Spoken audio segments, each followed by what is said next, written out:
guys. Thank you so much, Jean. It's okay. I know, we had some technical difficulties here this morning. So thank you for bearing with me. I wanted to talk to you guys about assessments, and so this is kind of fun. We get a little informal group here. Because Curtis and Coop gave you guys a bunch of things to think about this morning. You know, what are those pieces we look at? And we hear this word assessment. You know, it's a great tool. We go and assess. Where can I be? Did you guys think about where you stood in the room and started thinking about yourself? Well, am I truly that way? Were you starting to assess or think some ideas about that? So Amy, next slide. Okay, so we're going to do another poll everywhere as fast as this internet is. You actually can do it from your phones if you want to text, if you don't want to get online. Text, the phone number is 22333, or you can go, say again, to the same website, but it's a different extension. So if you go, I like it on the phone because the phone number is 22333, and we killed my presentation. Just close it and go back, please. Thank you. So I want you to, on the phone number 22333, you type the name Jamie Higa 957, and you will be entered into the poll so you can use your phone. I like you to use your phones because this is something. How many times have you gone to a meeting? Yes. Sorry, 222. Whenever it comes back in here, we seem to have killed it. So 22333 is the phone number. And the name is, the key word to get you in is Jamie, J-A-M-I-E, Higa, H-I-G-A 957. We've killed it, so I don't know where she went with it. If it doesn't work, here, you know what? We're a small enough group. Tell me what you guys think about the word assessment. If I told you assess. Boring. What? We see it back here. Someone said boring. Boring? Boring. Thank you. Okay. Assessments. Yes, we are a boring presentation so far. What do you guys think about the word assessment? What comes to mind? Time consuming. Ooh, I like that. Boring. Yes. Writing your own. Ooh, I like that. Yes, I'd rather write my own assessment. Anyone? Yeah. Next step. Ooh, getting better. Fun! I love it! Okay, you guys are in the right group. I got the right audience. Let's go ahead and click to the next slide. And then, so one of the keywords, click, Kimi. Go ahead, click again. Another one? Yep, keep clicking. Click about one more.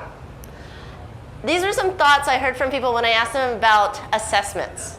And so on here, they always say, oh, what happened? What went wrong? What am I doing wrong? Lessons learned is a key word I heard on assessments, but here's my biggest part with that is we often lesson identify. We don't actually learn. Where's the lesson action? Where's the lesson implemented? Where's the lesson evolved? We say lessons learned, but we're just identifying. You talk about it. Yeah, you're lucky if someone actually writes them down. Then we stick them in the back bank and no one ever looks at them again, right?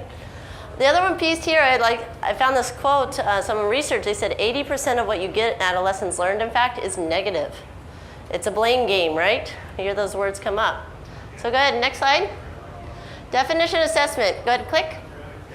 Found this is Google's definition, okay? This is out there, you go to Google. Evaluation or estimation. And look at those words, quality or ability of someone or something out there. Okay, not bad, we get this, we're BAs. Go ahead and click it.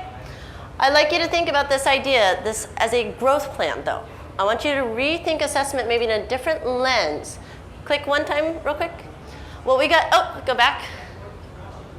All right, it didn't show.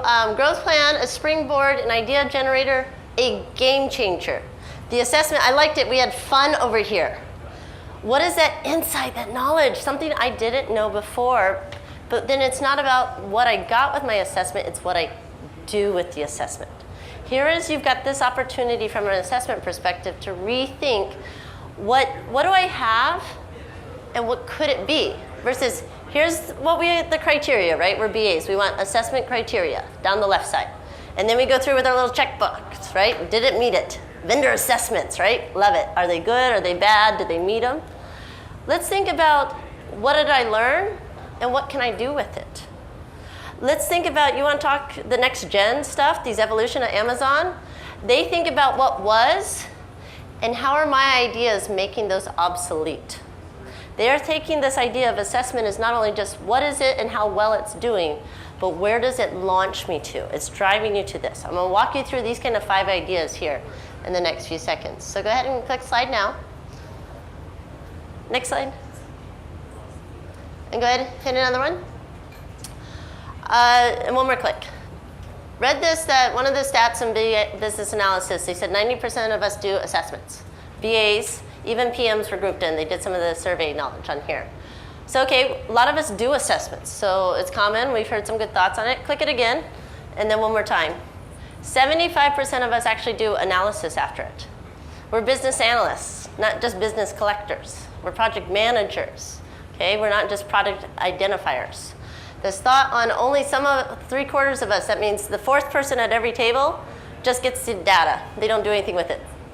I see fingers pointing already. Oh, you didn't do anything with the data. You're an analyst. You're bringing more value. Project managers, you want value from your change. You're bringing this out. And so 1 is to get the data, 2 to analyze it, and then 3, next slide, is to think about the interpretation. This is the part here where we get a little stopped because we might have gotten the data, and then some of us, we go get the analysis on it. You need to have the freedom to feel to interpret your data. What does it mean? This is where we're really pushing the analysis part to that next step. Have the freedom to do the interpretation. What does it tell you? And I say freedom on this because too often we get the data and we don't want to tell anyone because it's assumption. I've heard what assume means. There's a nice, wonderful acronym I can tell you later. But as people are smiling, you don't want to assume anything, right? You want to verify, validate it. But what do you have to verify and validate? You have to make an interpretation. Put a label on it and say, here's what my data might be showing me. I'll go talk to experts. That's what I'm good at. PMs, we collaborate. Business analysts, we do the analysis work. This is where we take it to the next step. Take it to what is the data might show you. Is there a story in there it's trying to tell you? We heard stories today. Curtis gave us like 1 number for that story about the Foo Fighters? And so that was 1 number in there. The data though, and what we saw a story come out of there. I didn't need numbers on it. I watched it live on there. So what is your data? Have the freedom, have the courage, feel comfortable to share out what it might be telling you on the insights here. So when we talk assessments here, take it one more step. Have you told a story from what came out of it? Because do you all have customers? Is there somebody the receiving result of your work, of your hard effort?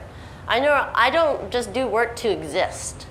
I normally do work to help others. I'm facilitating, I'm coaching, I'm mentoring. So what does the work product might mean to them? What is the story? Because guess what? People are often very opinionated and they will easily tell you if you're wrong. But you don't know if you're right or wrong unless you try. So that interpretation is that freedom to that next step. Take your assessment now to the next step. Okay, go ahead and click, please. So assessment's life cycle, go ahead and click. What we do on the life cycle, click again, is we think about afterwards, right? How many of you guys do retrospectives or lessons learned on our sessions, right? Okay, so what do? We do it at the afterwards. So if we go ahead and click again, what we want to do is reshift this over to before. Because what am I assessing afterwards? I had to think about what I'm going to assess. I'm going to analyze. Would you have wanted that data built in throughout your session so now you can record it at the end? Or do we wait till the very end of the project and it's all done and we never have to do that again and we try to think of how well it worked? And we go back. We try to think backwards. What if when you started your assessment, you started at the beginning of what do I want to do at the end? I've seen project managers put it on their task list. Lessons learned, right? You know, they get all their project tasks and they put a lessons learned at the end. They didn't put at the beginning, what are my criteria for lessons learned? What am I going to assess was not one of the first few tasks in my planning on there. Shifting the thought process, it doesn't just come afterwards. You have to think about it before. But go ahead, next slide. I want you to think though that now we don't only have the after. We have to think about it before, but think about it during. I had this wonderful conversation with a customer where he was really frustrated because they tried to put a business analyst on a project. They'd never done it before. They were so excited it's going to get great things. And it's like 2 months in and there's like nothing's going on. It's going worse than all our other projects. It's just infighting and no one knows what's going on and duplication. And he was so worried. He's like, oh my gosh, we failed. And I said, you're mid-project. I said, shift, learn. You've just assessed how well you're doing midstream. And guess what? That gives you the opportunity to learn, to interpret, and now even to try. So what we do is halfway through, do I have project managers in the room? Do we have a few PMs, or we got some BAs? Okay, a few? Yeah, or you've done some task tracking. You guys ever track a task? The quote about like some of the ideas, where do you look at finances? Do you wait till you finish your project to see how much money you spent? Should you get no? I renovated my back patio. Trust me, we were watching the money all through the entire project, How much, oh, well, you could have this tile, but it's another $5,000 to add on to it. We were watching the numbers grow. That's during. That's as simple as during. I took an assessment, where am I at and where do I want to go? Where could this lead me? What am I missing? What's out there? So when I talk about the assessment life cycle, we want to think through entirely before, during, after. Next click. And because the thing is, there's value everywhere. So even before I jump in, what's the value I want to get out of it? When I'm in it in the middle, how much am I getting right at this point in time? That's as simple as assessment has to be. And at the end, how much value do we deliver? Not how well we did it. Not how fast we completed, or was the value coming out of it? Was that what we wanted? Was that what the customer needed? Is that where we need to go? Because maybe I need to rethink the next one now. It's now my input into the next one. That goal on lessons learned, we always try to say, is outcome, so we prevent it doing the next year. I love my military, getting to work with them. But it's really fun where every year they do the same exercises, like the joint testing, kind of they try things out, they learn, they exercise. And we pull up the lessons learned at the end. We do lessons learned in the military, big proponents of it. And we're laughing because the civilians of us in the room go, these are the same things that happened last year. Like, we literally pulled it out, and 80% of them were the exact same lessons from the year before. What did that tell us? We had a lot of freedom to interpret. Did no one do anything with what we did last year? And some of the people were the same. Some were different. There we were, repeating the exact same issues, learning the same lessons again when we even done the work. So again, that application, so it comes back through, but rethinking this cycle. Go ahead, next slide.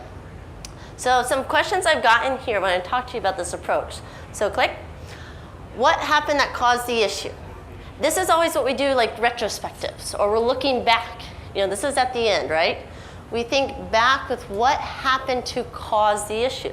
We're reflecting backwards. This is very typical we get. How many of you guys had to go research an issue? What's wrong with the system? You get any of those questions, or someone says this is broke, the problem solving? This is what we're doing. That's one part, right? It already happened, and we have to think about how we're going to look and measure it. We didn't do the before part. We've got to quickly jump in. Next one. We're concerned that we're spending at a faster rate than planned. My patio example. This is the during questions. How fast are we spending this? And we will get the presentation posted online. You guys will have a copy of this too. Make sure you guys get this as well. So don't feel you have to write everything, so thank you. Next one. I haven't done an agile project before. I heard that from someone. He was concerned he never did one before. He's like, ooh, I don't know. He's already thinking about his assessment before he started. I haven't even started the project, and he's already assessing his skill set, what he's thinking about it. So see, this is the before part. And then there's two questions I want to challenge you with. The next one. Should we consider utilizing our mobile technology for other departments? I love this, that an IT guy goes, wow, we built mobile for the IT group, right? You can run around, you got email on it, calendar, I got like 17-digit passcode to open my phone now, but I got mobile. He goes, should we give it to marketing? Would marketing want to go run around and do their work on their mobile devices? They took a concept they built for IT and started saying, could I give it to someone else? Would it work for another area? Would the finance guys want it? Could they do all their calculations on their phone? Taking that's an assessment piece here. Taking what I have and what it could be now. Where might it go beyond that? And the next, if our core product becomes obsolete, would our value proposition still hold true? So this is now, we have all these product owners, these scrum masters, all this work to change the delivery system. What if that completely goes outside the box now? If it's gone, do you still deliver that value to the customer? This is where now I have to take my assessment even one step larger.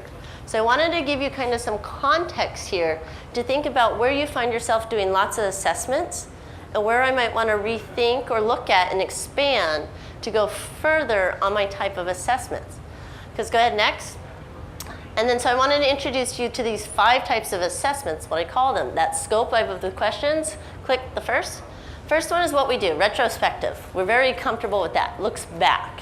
Next, what is showing the durospective. This is the during. This is where am I at now, and is that where I'm supposed to be on the path? Next. Prospective, beforehand. Let's talk about it before we get into it. Let's see where we want to go. Let's plan. Don't you love that word, that plan word? We seem to skip it though. I'm one of those people. I get so excited to jump into the work, and I'm like, ooh, maybe I should have done a little planning. I figured that out. But it's okay, during, you figure that out. Say, it's okay, I'm gonna plan now the rest of my project, the rest of my work, the rest of my engagement. Just shift. Next, then introspective. This is your innovation part. That's why I said, what are we missing? Look beyond where I'm at now and say, what's not on my sheet? What should I have considered? Should we ask somebody else? We always ask the customer, or we ask the guy who delivered it. I love pulling into projects. People have no clue what's going on just to get their feedback on it. Does anyone have children? Or nieces, nephews, little kids especially? You ever tell them about the work you do? It's really fun because one, it gives you a challenge. You have to explain what you actually do, to someone in very layman terms, very simple. And your normal first question is, why? Why do you do that? Or my favorite is I tried to explain a very complex issue at work. It was frustrating. We had personal issues going on. I tried to explain it to why I was frustrated at work to my niece.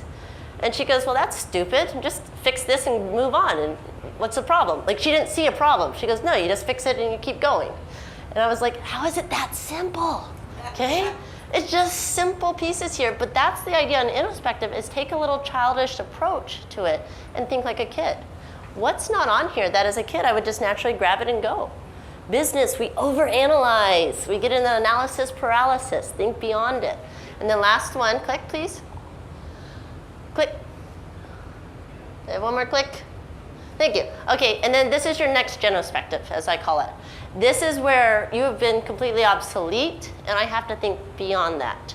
Amazon, they talked a lot about this morning. What a great example. This is to where I haven't become obsolete yet, and I'm forcing myself not to, because I need to reapply, reconsider where I'm going, not just with what I have, but if it's all gone, where can I assess? If I took your nice little assessment checklist away, where would the assessment? What words would you use? How would you describe a customer journey now, rather than a right or wrong? It's an evolution. It's no longer about what did I deliver today is good enough. It's am I pleasing you for tomorrow? Is your children happy with my product? It's beyond right or wrong. Go ahead, so next. So after the retrospective, I love this idea that how many of you guys are doing retrospectives versus what I call spectives? We get in the room and we say everything. We just list out stuff. What's the call to action?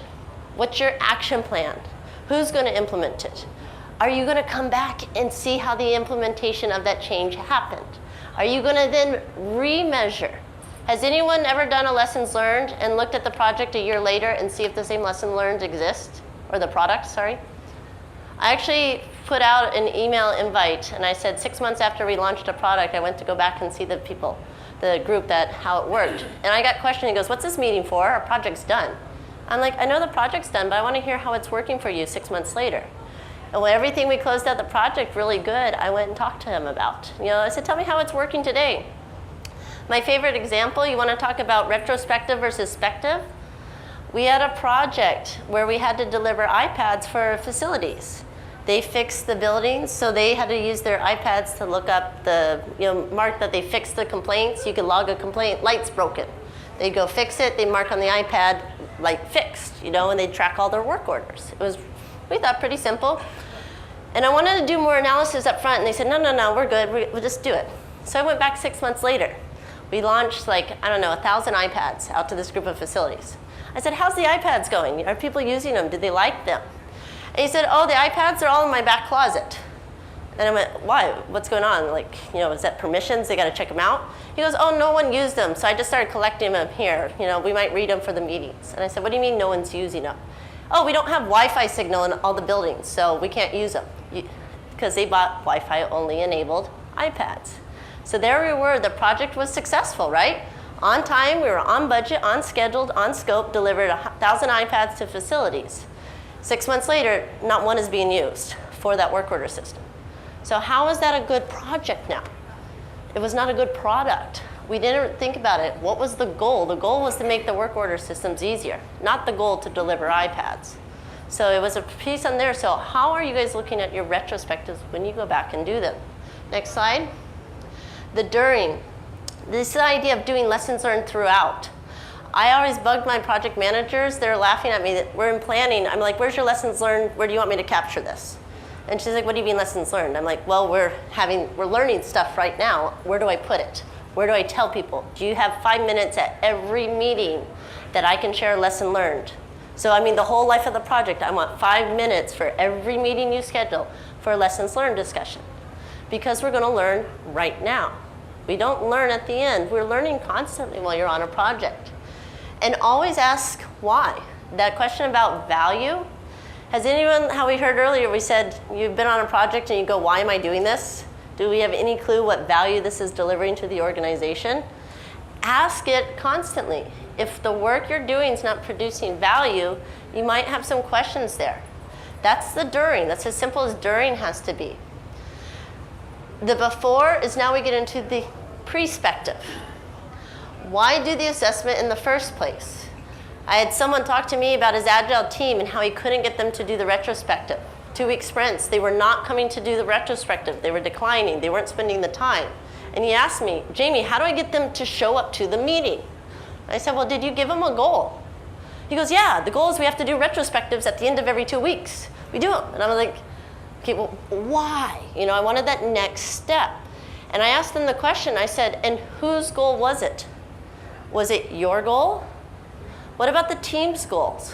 What did the individuals want out of the retrospective? What about the organization? What do they want out of your retrospective? So with this prospective, are you thinking about, again, not just doing them, but why I'm doing them, for whom I'm doing them? Putting that piece in there, the who, it becomes a bigger factor because we're all people. That means we're all highly opinionated and we have our own thoughts, right? What if they're different? How are you going to address the goals of many in a one-time session? Especially if they don't want to attend because there's no what's in it for me, the WIFM. What is the WIFM factor on there?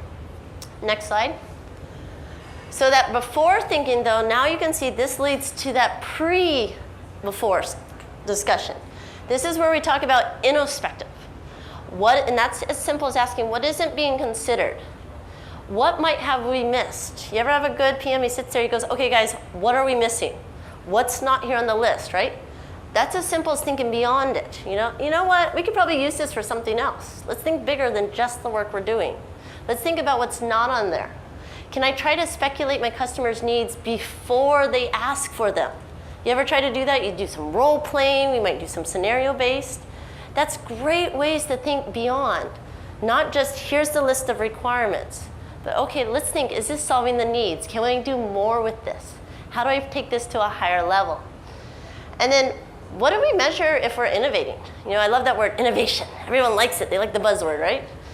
Well, what does innovation look like? How do you measure something that's innovative? How do you guys measure Amazon? You know, they're said one of the most innovative companies out there. How do you measure Amazon? Do you have any ideas, any measures you would use for those? Stock price. Stock price? Ooh, okay. Revenues? What if they're product market? I want to look at you want to talk innovative, you got how many different products in the same spectrum? I'll host an entire organizations, world governments on a platform, and the same one I'm going to go build a bookstore where I can sell coffee and books, okay? You want to talk about innovative there, I've changed my measure. I can't say they're right or wrong anymore. Revenue speaks for itself. You know, they're still in business. Apple's still in business. Apple's one of the most innovative companies out there. Why are their products so revolutionary? I don't know, we still call it a phone. Why is it an iPhone? That's the last thing I do on my iPhone is call. I do everything but call on the iPhone. Now, is that innovative? They still call it an iPhone. Again, I don't know when it's going to come something else. They got rid of the number, iPhone X. We don't even have a number anymore. Let's get rid of the old terminology. Let's call it X. Let's call it new, exciting, innovative. Next slide. And then your next gen. This is where, again, I'm really pushing those involvement of your measures. Take it further again to, did I build a relationship with my customer? That is the end result here. That what Coop just said, no requirements, no projects anymore. Let's think about, is our customer happy? What's it take to make our customer happy? Do you think Amazon just goes, we'll give you another product? I had my students in class one time assess, they go, how come if you buy a washing machine on Amazon, it then says, products that you might find interested also is another washing machine? They're like, maybe we should change that on there to be like the dryer that goes with it. Or, okay, you wash clothes, why don't I sell you clothes now to wash? What is that part the customer is going to be happy? Because you're shifting from now these concrete values of what we're probably doing today with yes or no, how well, 1 through 5, Likert scales, these very numerical assessments, to am I providing a pleasing environment for you? Tell me about your experience. Look at Yelp out there. We have experiences. There's stars on there, but everyone's putting, what do you look at? You look at the reviews. Well, how good was the food? Was it easy to find parking? I don't care about how many stars it is, if it's a 4-diamond restaurant. Was it good food? Was it, did it have fresh gnocchi, handmade? I don't care about, where it sits. I want to go for this kind of quality, this experience. And your biggest challenge, though, when we talk about assessments of tomorrow, is your time. Because they're either too long with something we do today, to tomorrow, you don't have the time to do it. It's not something that you plan and create because the environment you work in is evolving so fast. I love this comment. Someone made it that was, we either innovate or we evaporate. That's your environment that you have business customers thinking about. If I don't do something drastically different, rethink my entire approach to HR, to funding, to my delivery systems, I am going to be out. It's not about my product. It's about how I get it there and then how I support it. What are you doing to constantly engage your customers afterwards? How do you know that experience is coming in? So the rate of change in today's world is so incredibly fast. You have to push to drive more on there, but you can't put it in those numbers. Again, it's not a right or wrong anymore. Because think about it. If the customer doesn't like your product, they're not going to buy it. That's a pretty good right or wrong. They didn't buy it. You don't have the revenue. How a customer engages, and now I have multiple Macintosh products. I have them iPhone, iMac, all my iPods, everything else in our house. So many I have Apple products because I built a relationship. I have friends who just automatically get the new phone no matter what it is. They don't even know what's in it. They get it because they built that relationship in there. They're worried about their customer experience. You want to talk about customer experience with Apple, my favorite one is when you go into there, they all have the Genius shirts on, and I go in there with a broken phone, and I love it because this is a great process question to you guys. How do you assess it? They gave them customer experience at Apple, okay? They pride themselves in customer experience. They have a customer experience store. And I got to talk to a manager, I said about my recent experience. He goes, I heard you weren't very happy. And I said, yeah, I told him I was entertained. I was trying to be nice. Not bad or good. I was entertained. And so my phone is completely broken. I mean, it does nothing you can do to work. It just died. So I walk in there with a guy who has the word genius on his shirt. And I say, my phone is broken.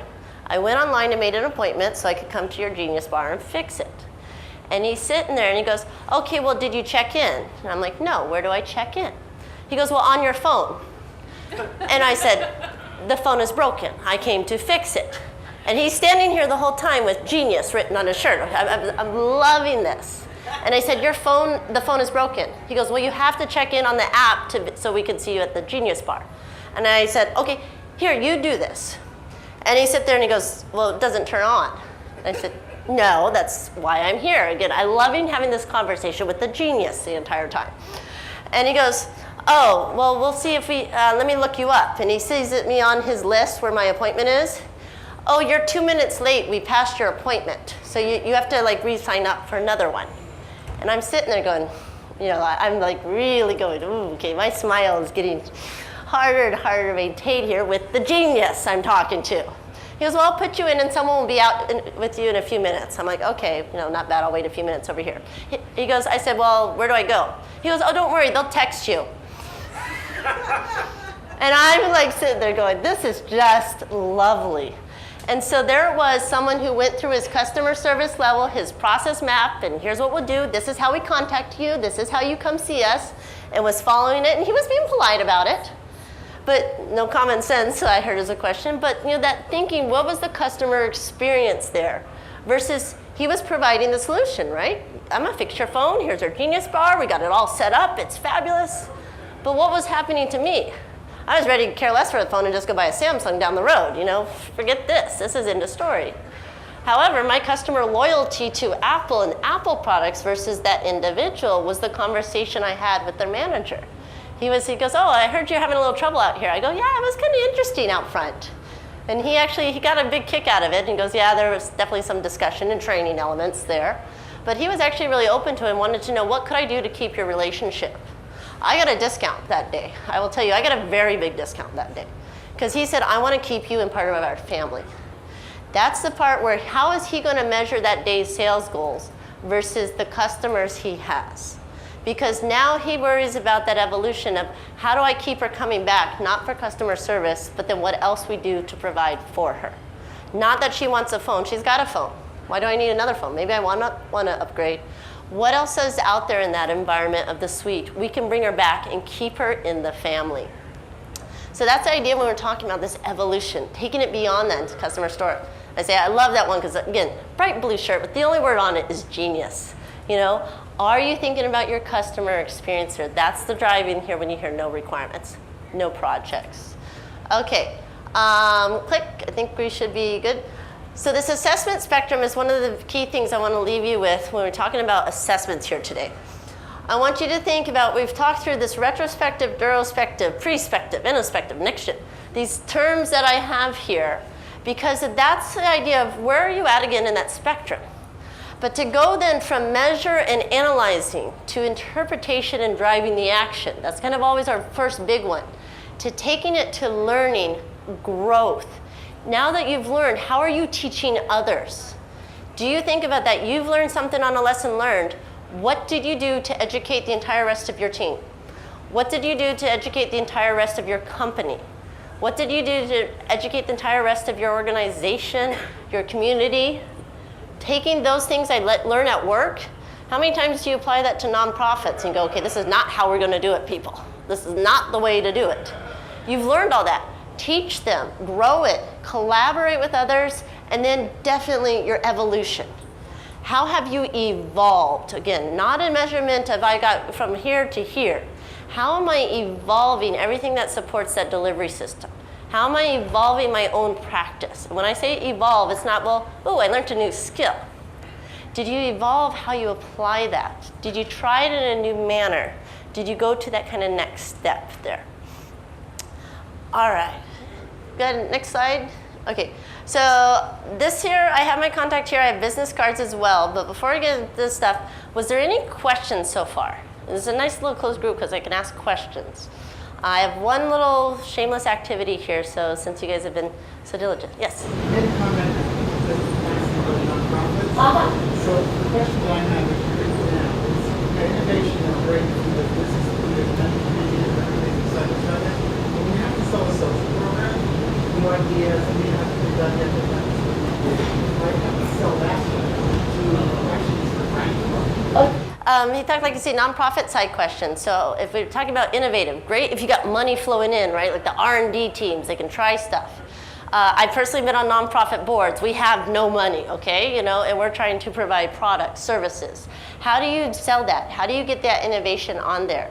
Well, innovation does not have to be big. Innovation can be tiny. We started off, a simple example, moved the board meeting from a typical boardroom. Put it in a non-boardroom. Put it where the people are. In Hawaii, we love to eat food. So guess what? Let's move the board meeting to a place where we have food. We go to a restaurant and we literally have there. They're like, oh, can we order drinks? Is this like a working meeting? And we're like, well, why not? Why wouldn't you? Would you order a drink naturally? They're like, yeah. Okay, well then order a drink. We will have that discussion here. That's as small as innovation has to be. And I'm really passionate about innovation, so I'll happily talk with you more. Please keep the ideas. But when you talk about selling innovation, the part again is, what if your product went away? Could you make money? What if your service is no longer needed? How are you going to survive? Those bigger questions, they say, well, it won't happen. It does happen. How many people have invested in stock markets? And then what happens? We have huge crashes because it's going good, it's going great, it'll never go down, or at least not for a little while, I'm safe. Things happen here that it's not so much about risk planning, but then it becomes that agility you can apply to it. So with innovation, it's as simple as, okay, well, this didn't go as planned, let's rethink and try something new. Let's try something different. The last one didn't go very well. I won't make that mistake again, but let's try something totally out of the box. It can be as simple as your processes. With you personally, do you guys always do everything by email? How many of you like to send emails out to 15 people and say, I need your response by Wednesday, right? And then Wednesday comes around and you've gotten no responses, right? So what do? We send another email and say, please respond by Friday, urgent. We put the little red checkbox on it, that says, please read. And then what happens Friday? We still have nothing. Did you write the email, though, as a business case? Did you change your approach? They say that if you send one email and you get a response back with a question, that's too much communication. You need to pick up the phone and call the person. They didn't understand. If you send a meeting out, email to 3 people and you get more than one question, you better have a meeting in person or virtually because people aren't understanding. So innovation is simply changing that piece there. Selling innovation to talk to that piece, I don't need to sell it. It sells around me there. I sell that I'm there to help you with the change. You want to get there. Go ahead.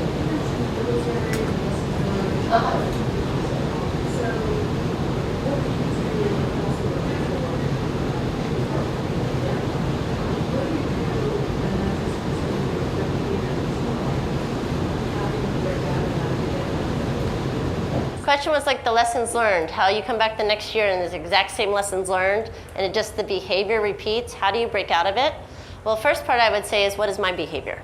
Did I change my own behavior? Because if all I keep looking at is lessons learned, do I need to look at something else? I changed the approach. Second thing, so behavior, approach. Don't do the same approach. My favorite thing is get somebody else to try the approach. Because if I keep pushing, I'm the one who keeps pushing. They're not responding. I'm not selling it. I'm not trying a different approach. It's not working. Get someone else. Military is great because go make friends with someone who does have rank. Rank has its privileges, RHIP in the military. Same thing with organizations.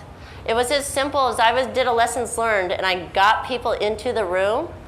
I got one of the senior executives for that product, come into the room, and all I told him was to thank people for their time. And I appreciated their time, and he left. I literally kicked him out. He was not allowed to stay. He goes, oh, can I stay and watch? I said, no, you have to leave, because I had a very focused group I had there. I asked them to come in and just take 2 minutes out of your busy schedule and show these people it's important by showing up. Then take 30 seconds to say it's important to them and reinforce it and thank them. And he left. I didn't have to thank them for their time. I got someone in there. Nonprofits, we got a speaker one night to come in for 5 minutes. But we got someone who was a CIO level speak, and I had this audience motivated. They were so floored with the few minutes he spoke, they didn't care what we were solving. But it became that motivational speaker if someone of a higher power had the thought that it was valuable and sold it to them that I didn't have to sell it. The other part here, when you want to talk about innovation, don't go with your same industry. Get someone outside the industry. Get someone, Navy, military, great. Get someone who works in any of the building, the manufacturing of the equipment that military uses. Get anyone who builds something where the military is their customer, they will thank them, okay? Get someone who's passionate. Disabled vets are great speakers. They have a lot of history and they still support the United States. I mean, that's great ones. Think about your organizations. At a hospital, we have volunteers. Retired nurses come back and still are nurses for free. Think about that concept. We don't even have to pay them now. How come we don't have like an all-volunteer force? How cool is that? They're willing to come back for free and volunteer their time. Get those people to come speak. Share it. 2 minutes, 30 seconds. It helps. You guys on nonprofit boards or anyone IIBA or PMI member here? Do you have PMI, IIBAs? I see a few head nods. It's completely not unpaid jobs, right? You go to those things, it's unpaid. You have to pay to go to them. That same energy is what you're looking for because you have to sell it. Good question. Please keep them coming. I'll be around both days. So can we switch over to the internet?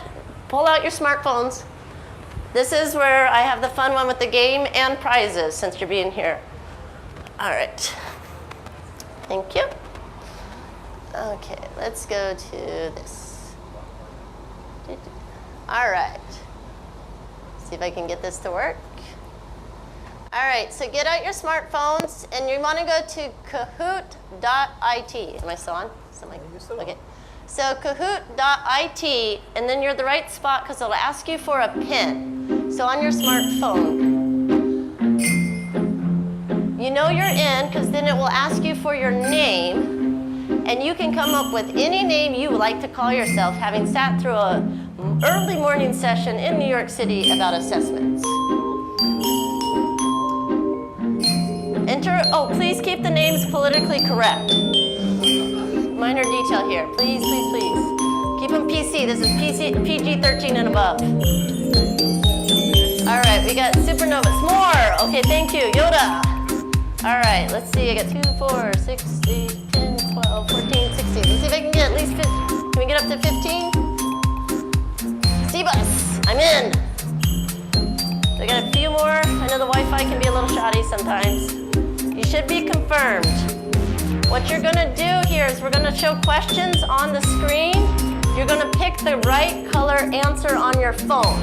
Your phone is your voting box. So you might get a few more people. Now here's the thing on it. I want speed and accuracy. Get it right fast. There might be good prizes here for this. So, all right, any last people trying? Any last one?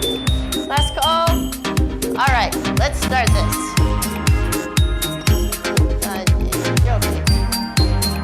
Here we go. NextGen Assessments. 5 questions. Here we go. Lightning round. An assessment is pick the right color on your phone that matches the answer. It's white. Go. We've lost it. What happened to it? Can I try? Okay, let's see if it works. Again, we've lost it. Okay, there you go. An assessment is torture, blame game, unheard of at my organization, or a path to growth.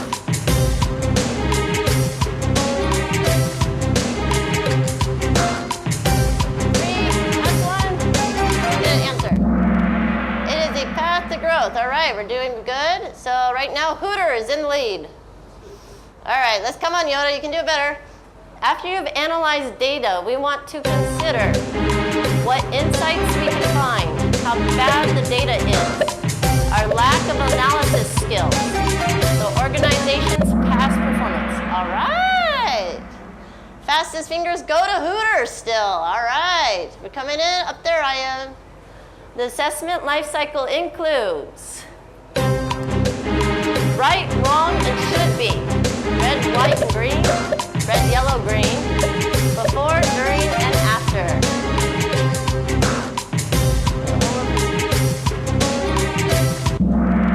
All right. Right, wrong, and should be. Let's think beyond that today. I like the before, during, and after on a life cycle. So Yoda is climbing the lead. All right. One type of spective we did not learn today. Dolospective, durospective, respective, ineffective. All right, dolospective is not a, let's not be dull, no boring. We want it exciting. All right, last question. Come on, guys, let's take Yoda out. Assessments are my opportunity for everything except growth, evolution, collaboration, and complaining.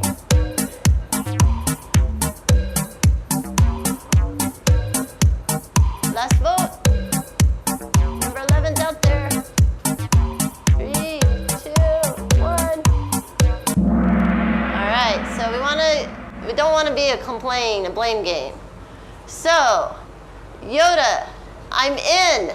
5 out of 5. Look at that. They got all of them right. So there's others. But who is I'm in? All right, switch back. Okay.